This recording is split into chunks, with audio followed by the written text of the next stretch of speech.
Good morning, at least it's morning my time. It's Darren, and I have some thoughts about my book, Queering the Way, Navigating Leadership from the Margins. And this. I'm stoked about this. It's about 150 pages printed out in a PDF format. That might not be the final uh, page count because it'll be in different formats. But I just printed this off this morning and it's a really, look at that. It's, my goodness, I've never put together, created, written this many words in a single document, a single manuscript, just over 35,000 words. Anyway, that's not what I want to talk about, but I did want to share some of my personal joy and excitement. I want to talk about why my book is not perfect and why that should be really important to you. This is the fourth take of this video. Why? Because I didn't get it right. Right. Perfect the first few times. The last version I did of this video was really good until the end when I got tongue twisted and didn't say exactly what I wanted to say. But the reason my book is not perfect is because no one is.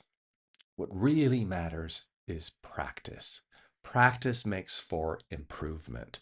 Perfection is an unattainable, it's idealistic, right? So, for example, if you think there is the perfect leadership model, I'm sorry to say, no, I'm not sorry to say at all, you are kidding yourselves because there's no definitive leadership book. It would never be finished being written. Because there's always going to be something new. There's a new environment. There's a new ethics. There's a new time. There's a new crisis. There's a new way of thinking. There's a new philosophy. Everything influences the way in which we think and show up and act. As queer and trans people, we have had a lot of practice in self-discovery. Whether we have, fully embraced that and accepted ourselves and come out and embraced being visible and, wearing, so to speak, our queerness on our sleeve with pride to show up in spaces that haven't practiced inclusion or making space for us, that takes a lot of courage.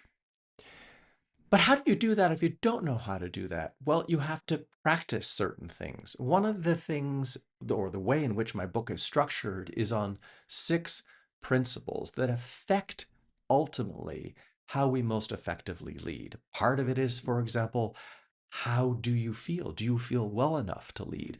Understanding your convictions, what you stand for, and really analyzing where they came from and why you believe and hold those beliefs to be true. The ways in which you think. Where are some of the roadblocks? Where are the imperfections to your thinking or what you've learned? And many more. And none of these principles, again, are definitive. They can be always expanding. There could always be a practice that you might want to return to because somehow you've hit a roadblock or you've realized in something that you said, somebody came back to you and questioned your leadership or questioned why you said something in a particular way. And you recognize, oh, this is a learning moment. And that's what life is, a series of learning moments, and how well we take that wisdom with flexibility and yielding in some cases where we have to perhaps be humble and not to give up or necessarily always say that we're wrong, but just to learn and to practice anew in the sense of we are transforming or we are changing until something becomes a permanent transformation.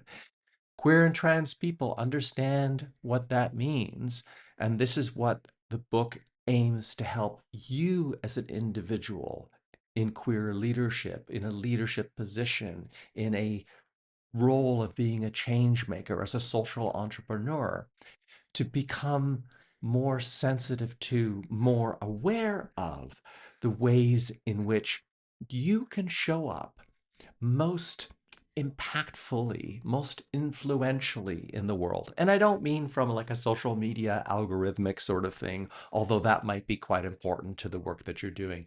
I just mean in the sense of how well you connect with other people, how well you're able to commune with other people. And that means really being able to see and understand and feel what the other person is saying when you are connecting with them. And that's bridge building, even when the other person doesn't see you as equal to them.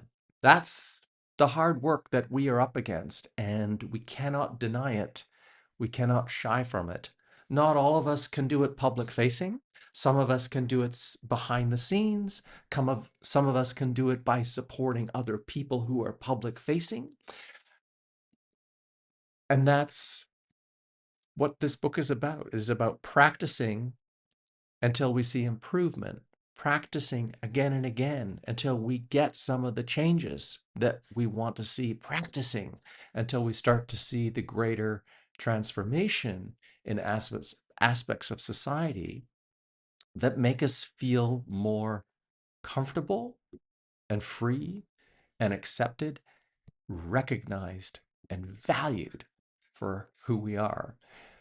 So I'll drop a link below if you want to follow along this journey before my book comes out on June the 4th. I would love to have you be someone who gets the book and read through it and understand how you can put the practices into play in your life so that you can make a difference as a queer and a trans leader.